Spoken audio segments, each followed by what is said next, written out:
everyone, welcome to Warwick Podcast Society. This is episode 5, and today we have Brandon Ring with us. Hello. Hi, Brandon. Thanks for being here. So, to give you a little bit of an introduction about Brandon, he is a third year physics student and he will be pursuing his PGC hmm from this September. And he's also the two-time president of Warwick Barbell Society.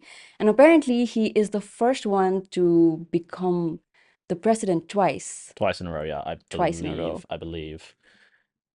Pretty certain. 90% sure of that. All right. He has been doing powerlifting for the past 2 years, and he's also competed in couple of actually a lot of competitions, including White Lights Media Championship 2023 and also in varsity where he participated as a contestant. He also organized it and also managed to handle a few people. So kudos to you on that. Yeah.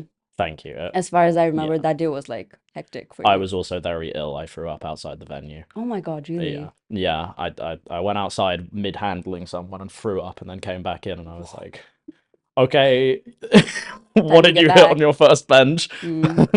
Yeah. So yeah.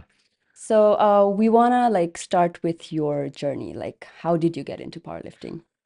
So I'd always been like quite interested in or I've been in the gym for a while. Mm-hmm. I started going to the gym for D of E Mm-hmm. because they had the physical section. I was like, well, I'll go to the gym. Very easy. And then I kind of just discovered that I really enjoyed lifting weights. Mm-hmm.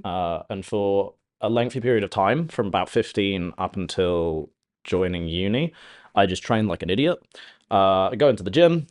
I'm going to lift as much as I can. I'm going to throw stuff around. I'm going to do pull-ups, Mm-hmm. and I just had a couple of friends and we just messed about in the gym a bunch. Mm-hmm. Um, when I got to uni, I started to get really serious about it because I was like, right, I'm going to make this sort of like a lifestyle thing, I'm going to train as much as I can. And I'm going to train to look really good.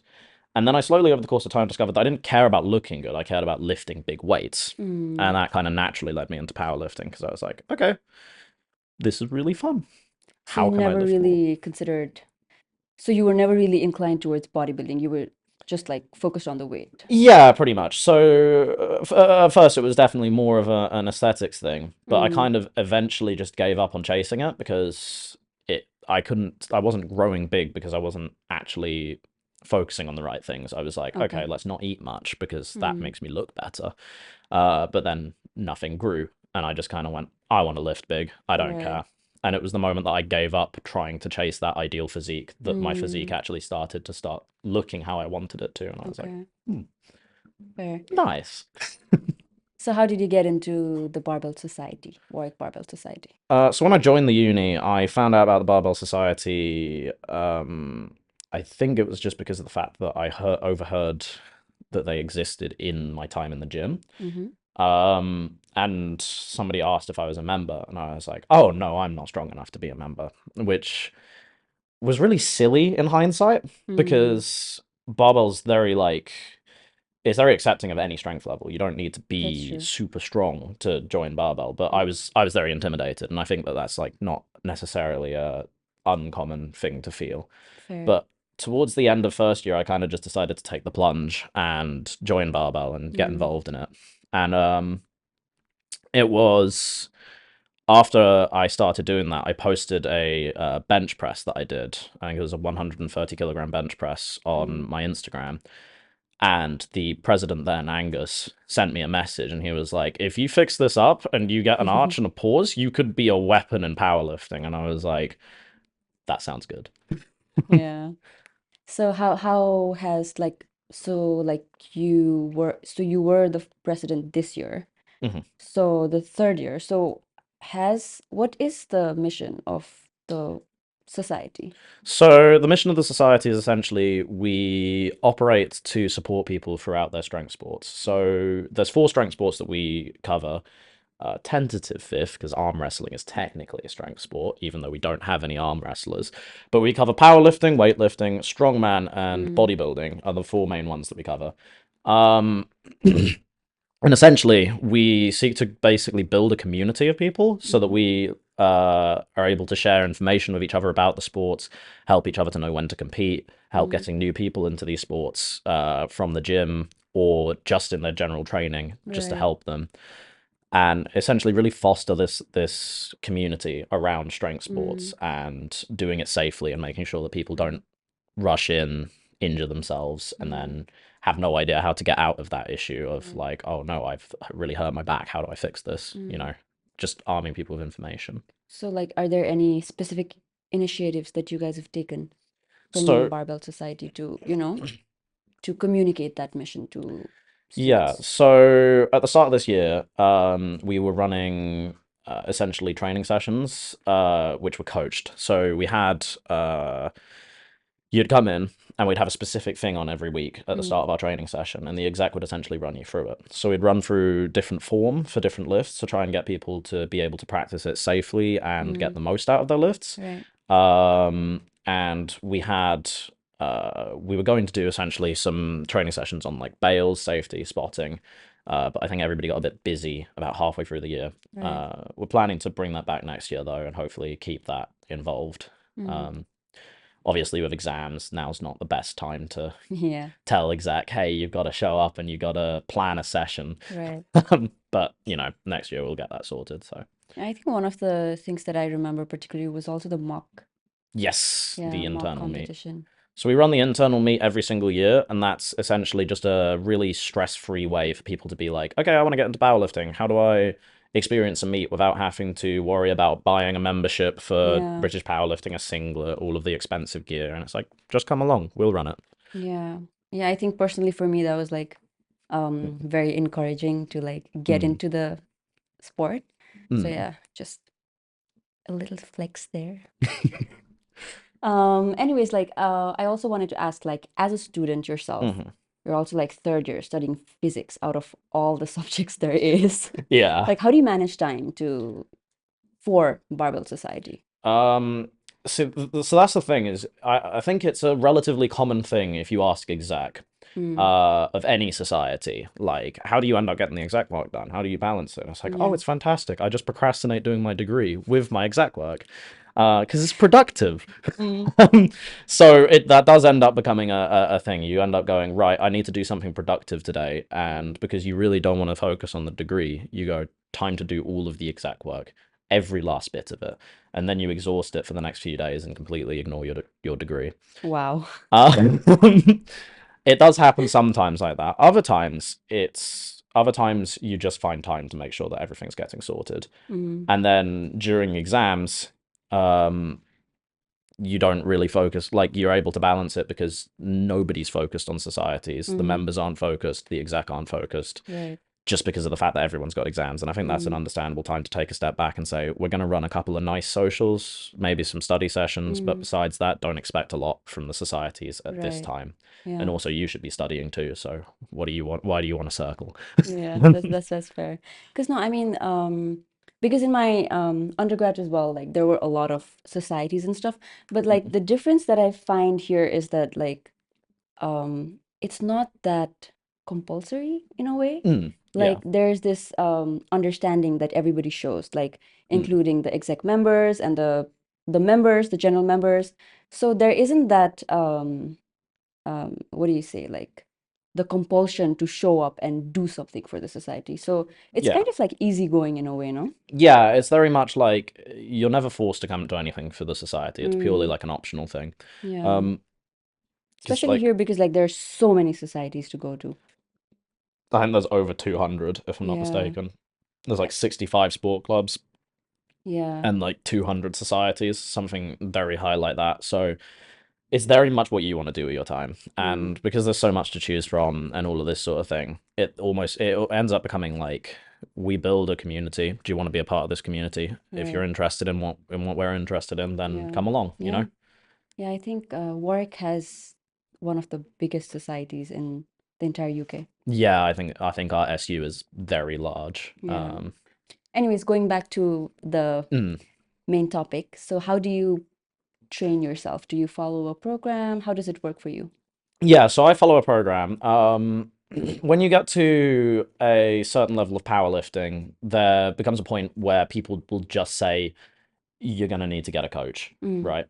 And they're not wrong because powerlifting is really complicated, and the amount of like thinking and work that you have to put in behind the scenes in order to Right. understand how programming works Mm. is it's it's very much lifting heavy thing really simple, Mm. but lifting heavy thing become really complicated really quickly because you can't just keep doing the same thing and expect it to like keep working. Mm. Eventually, after like, and everybody experiences this when they go to the gym, they'll discover that like after the first year, they seem to stop making progress, even though they're doing the Mm. same thing that was working for the past year. Right. And so essentially, you kind of need to end up getting a coach in order to help lead you through it. So I have a coach, he programs me. I essentially have a squat bench day and then lower accessories. Mm. So I'll explain the concepts of accessories and compounds in a second. Yeah. Squat bench day, lower accessories, deadlift bench day, upper accessories, and then I just have that twice a week. Okay. Each day it fluctuates in difficulty. So you have your primary days, which is where you do your really heavy lifts, Mm-hmm. and then you have your secondary days where you do a variation or your lighter lifts, or maybe you have more volume on those days. But that's Mm. just to make sure that essentially your lifting is periodized. So what that means is I'm not building up too much fatigue, right? Compound lifts are just big lifts like your squat, bench, and deadlift, and accessories are just lifts that you do to supplement them, which are arguably more important. Anyone who skips their Accessories. accessories, Right. how's that progress coming along, Mr. Accessory Skipper? Yeah. So how many days a week do you work out? Like, uh, what does a training week look like for you? yeah, so I train 4 days a week, Mm-hmm. and I have 3 rest days. Now, that's definitely not the only way to train it. I would say anywhere from 4 to 6 is what you should optimally be looking at. Um, but then depending on how many days a week you're training, you Mm. need to change how long you're training for, how much you're doing each session in order to balance recovery. Within powerlifting, you are constantly in a game of battling your fatigue Mm-hmm. against your stimulus, right? And like the weights that you're going to be able to push in your adaptations.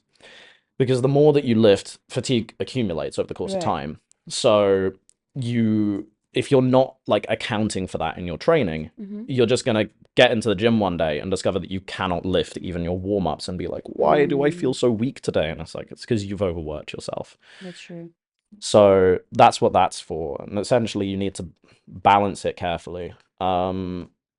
I do have someone, so I coach a guy in the gym called James, and he does climbing 3 days a week, and he Mm. wants 3 days a week for climbing, and he also wants a full rest day. So he only has 3 days a week. Mm. And that's been working for him because of the fact that he does climbing and because of the fact that he's been programmed with essentially 2 days where he does squat, bench, deadlift, bench, and then an Mm-hmm. SBD day. And is it optimal? Maybe not, but it's the best that you can do when you're doing 3 days a week. Mm. Anything below 4, and you're kind of pushing how much you can really adapt. Right. But it depends from person to person. Fair. So, like, what are the challenges that come with powerlifting when you start training? So the challenges that come with powerlifting when you start training, at first, if you come from like a bodybuilding background or a general gym background of really pushing yourself, you'll discover Mm. that suddenly your workouts don't feel like they're working you out anymore. Mm. It'll be like, oh, I suddenly feel like I've just come in, hit some really light stuff and left. Like this doesn't feel like I'm doing anything. And then you'll hit week 4 of your block and you'll be exhausted and you'll be like, why am I so tired? I've Mm. not been doing anything heavy. Or at least it'll feel that way. And it also depends on your coach. But one of the main things that you'll discover is that like fatigue um, is going to be constant because strength training is hard. Mm. Um, and like another thing that's going to be really difficult is adapting to not trying to lift too heavy. Because there's when you come in on week 1, there's always that like little nagging voice in the back of your head saying, you can do more than this. Mm. You should lift more than this. Load more than this. Yeah. But the problem is that if you load that in week 1, your week 2 is going to suffer, and then your week 3 is going to suffer, and then you end up Mm. going through months and making zero progress because you're overloading too much, and Yeah. then you get injured. I think So that's when the concept of like ego lifting comes in. yeah, so ego lifting, ego lifting's fun because that's basically the sport. It's ego lifting. It's Mm. I want to lift as much weight as I can and beat the other guy. But Then you've got to separate ego lifting of I want to lift as much weight as possible from the ego lifting of I'm going to sacrifice all of my form and lift weights that I just can't handle. Right. And you see it sometimes in the gym with people just doing atrocious, atrocious form, and you're looking at them and it's like, you're going to injure yourself, man. But, Yeah. you know. Now that we're talking about injuries, like I Mm, also wanted to talk to you about injuries because like I think you have had some injuries yourself, so you yes. might be the right person to talk about injuries. What is your take on injuries So and how can we prevent it? my take on injuries is it's going to sound really bleak at first, but it's that realistically, if you are training for a sport and you are serious about it, you are going to get injured. Like, Mm. it is inevitable. It will happen at some point. Yeah. Um, and if you're really serious about it, you're going to get really injured. But, Mm. like, it's not something to fear. When you get injured, it kind of teaches you how to adapt and how to recover from it. And it also gives you time to really like hone in on the form and Mm. make tweaks in order to essentially fix the problem in the first place. Sometimes what you'll discover is the injury happened just out of freak bad luck. Sometimes it'll be overtraining, so you were just training too hard too often Mm. and you caused an injury. And sometimes it'll be a form thing. You were just lifting in the wrong way, and that was overstressing this particular part over and over Mm. again. And then, well, that's still an overtraining issue, but then that part gets injured. Right. I've been injured technically since January 2023. Oops. Different injuries, but always injured. Um, at first, it was double knee tendonitis. I believe that was my patella tendons, or at Mm. the very least, both knees really hurt a lot all the time. Um, that one eventually went away, and that was just due to form changes and really focusing on essentially just loading under pain until I could avoid it. In October, I bulged my disc. I didn't realize it at the time. I didn't train properly around it, and I re injured it about 6 different times to the point at which I could not lift a plate. Oh no. And then I just had to really focus on, I just dropped all of the weight off, Mm. said, I'm going to load what I can when I can, be really careful, and load back up slowly. And I managed to get it fixed. Okay. Um, But I and have a then, question. pardon? I have a question. Yeah. Like, but aren't you like supposed to be training? I mean, Mhm. you have a program so that you Yes. prevent Yeah. injury, right? Yes. So, So I have this program to avoid injury for a significant portion of uh, with the knee tendonitis. I don't know exactly what the cause of that was. I just know that it happened, mm, and that was under like a different set of programs from my current coach. When I got my current coach, I'd been self-programming for a while. oh, I'd okay. overtrained a bunch, Mm, and it was at a boiling point already, and all it required was basically one bad decision towards the start of working with him, which caused the initial injury. okay. And then most of the injuries that I redid were from me not listening to my program. So There I have my answer. stay on program or you will hurt yourself. Okay, got it. But Got it. yes, yeah, Mm, it's there for a reason. yeah, But yes, so makes sense. that's the answer to that one. Mm. And then out of sheer bad luck, I tore my hamstring about 8 weeks ago. Oh, yeah. But by that point, I'd been injured for so long and had done so many injury recoveries that I was like, I know what to do, Mm, and I did it, and it's mostly fine now. So, okay, got it. A little bit on nutrition, like mhm. how do you plan your diet? So my diet plan is I know basically the cornerstones of nutrition and my beliefs. The main thing is try to focus on whole foods and such that is like normally healthy.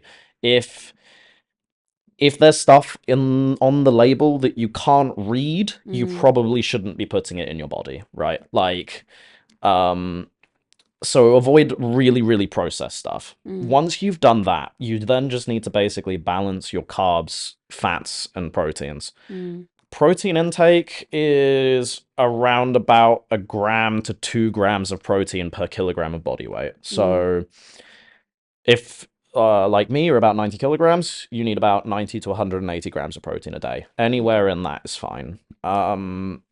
And then you just focus on making sure that you get enough carbs to feel good. Fats are good for, I believe, hormone balances, I think. I'm not a nutritionist, don't quote me on that. And then you just want to make sure you're eating fruit and veg for your micronutrients. Mm. Now, plan is a really strong term. I don't so much plan my diet as I just buy a lot of beef and eat a lot of beef. Um, it's good for you. It gets all your protein in. Mm. It's easy. It's convenient.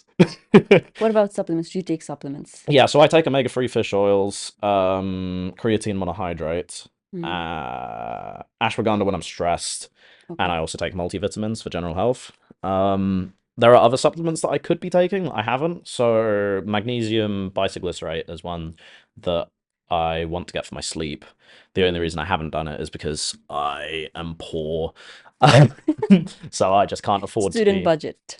can't afford Yeah. to be buying tons of different supplements, unfortunately. But Yeah. omega-3 is really good because it helps your joint health and it helps your brain function. Mm. Creatine monohydrate is the most researched supplement in the world. It increases the amount of adenosine triphosphate that is available to you during exercise, so faster recovery, more water load in your muscles. Mm. Basically, you just perform better on a Mm. regular basis.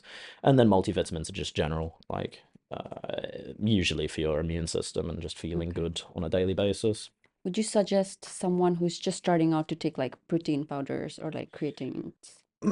So, protein powders are a really good way to get protein in if you're not necessarily getting enough. They're a decent supplement, but to become really reliant on them is not ideal. And I would recommend stay away from mass gainers. And Mm. the reason I recommend staying away from mass gainers is because for a lot of people, they just wreak havoc with your gut health, and you will not be thanking yourself for Right. it. Uh, I got quite a lot of like there was a period where I just couldn't eat enough because of the fact that I was having two mass gainer shakes a day. Oh wow. I just felt really unwell. I just got tons of stomach pain. And the moment that I Mm. cut that out, I started feeling better. I Okay. also cut out all of my processed food at that point, and Okay. most of it anyway. You got to Mm. enjoy the odd treat every once in a while. Yeah. So like what would you suggest for a student Mm, like to manage their diet, if you may, because like mm, they're you don't really have time to prepare food as students, you yeah. know? So like what is there any advice or like life hack you have? So, I mean, there's two different ways to go about it as a student if you don't Mm. really have that time to cook good meals and all of this sort of stuff.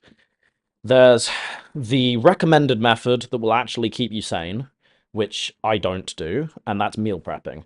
Meal prepping is essentially you go on one of your weekend days and you say, gonna get all my Tupperware. I'm gonna cook all of my meals in one batch. Mm. They're probably all gonna be the same meals, but I'm gonna have them all planned. I know when I want to eat them, and then I'm gonna put a bunch of them in the fridge and a bunch of them in the freezer. And you do that every week, and that means that you can prep everything. You know exactly what you're eating. Chill, good, fantastic. That's quite a lot of effort in itself. It's a big commitment, Mm. and I would recommend that for most people. Okay. The alternative method, which is the one that I've adopted, is find easy, convenient meals and abandon taste entirely, except for uh, some seasonings.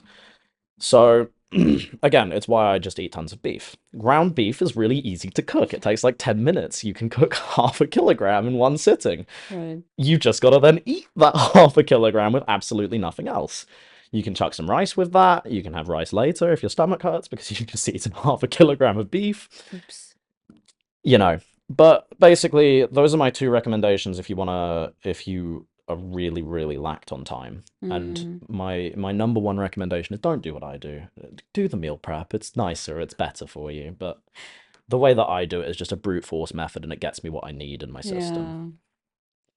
Yeah. Also, going back to powerlifting and the strength sport in general, like Hmm. how have you seen it change over the years, and what do you think is like the upcoming trends or So since I've joined powerlifting, it's definitely grown as a sport. mm. Now I've only been a part of it for 2 years. Mm. I've looked into some of the history of the sport, and there was definitely it was a lot smaller as a sport. And before 2013, there was no separation of classic and equipped.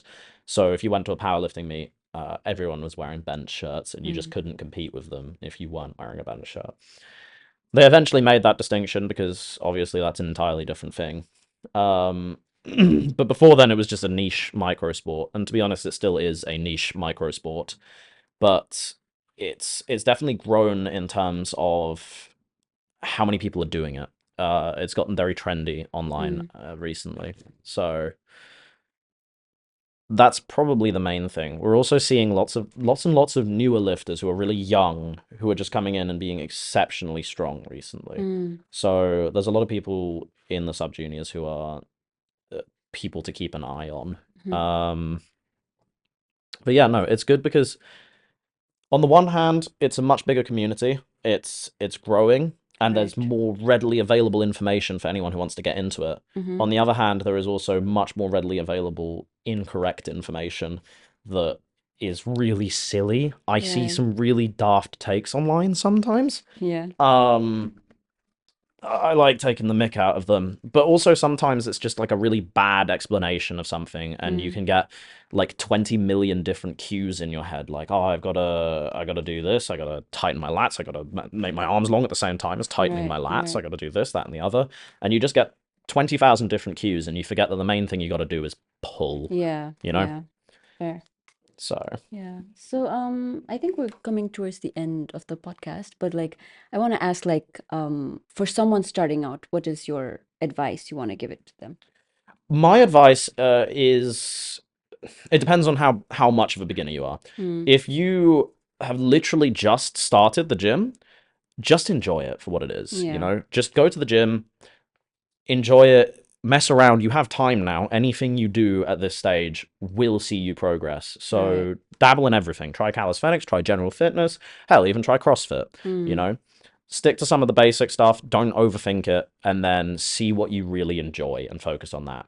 If you right. want to get involved in powerlifting specifically, and you really you know that's what you want to do, then there are there's plenty of programs that you can get online which are pretty good, Mm. helpful, useful sources of information. Look into coaches in your area and consider just, Joining Barbell Society? yeah, joining Barbell Society. If you're at Warwick and you're interested in powerlifting, join Mm, Barbell. yeah. And I think the last thing is hmm we also did an ask me on Instagram. hmm And we had some questions. Some of them were, I think, your admirers. Someone asked, "Why are you so handsome and dashing, my president?" uh, Yeah, but like some mhm. of them were like serious questions. So one of it Yes. is, which muscle group do you think is the most overlooked? So, it's a good question. Probably, for me, it's my calves, but I do that on purpose. Easier to get into my knee sleeves. But for most people, it's probably the muscles in your upper back leading into your neck. There's not enough Mm, people with big chains around their head going like, ugh, and like tilting their head backwards in the okay, gym. I want to see more of that. I need okay. more head implements and big weights hanging off of people's Do you do necks. that for yourself? No. It just looks Wow. really funny, and I want to see more of it in the gym. Yeah, yeah. One other thing is like, how do you keep yourself motivated? Um, so I mean, for the most part, it's really easy because the gym is fun. It's really fun to lift heavy weights. There's not much motivation needed. I just go in because I enjoy it. Other times, especially when you're particularly injured, it can be really difficult, and Mm, you kind of just have to say, "This is what I do," you know. So at times when you really just don't want to go, it's discipline. You just go because that's what mm, you do. You know that you enjoy it, and mm. that this is just a rough time. The rest of the time you go because it's really fun, and that's how you stay motivated. So, How about for someone who is just starting out, like they are starting to yeah. build a habit? So for me, in the first 2 months when I was doing it, it was all discipline. Mm, And that's what you've got to really build in those first 2 months. Because it is hard. Working out is tough. It feels rough. yeah. Um, so when you're just starting out, build that discipline. Keep going because it gets way easier. And there will become a threshold where you just won't be able to stop because it gets really, really fun after that point. Mm, So just keep going, yeah. is my advice. Nice. So, for the closing remark, do you want to Mhm. say something to our audience? Or maybe tell us how we can reach out to Warwick Barbell?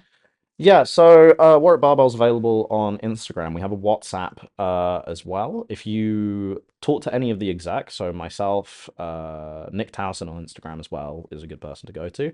We're more than willing to answer any questions. You can also just message the Instagram account itself, and we'll pick up there. And that's the easiest ways to contact Warwick Barbell and get involved.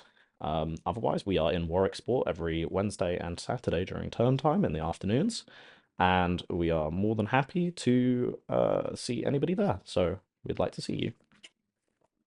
Thank you so much, Brandon. It was lovely having you. Thank you.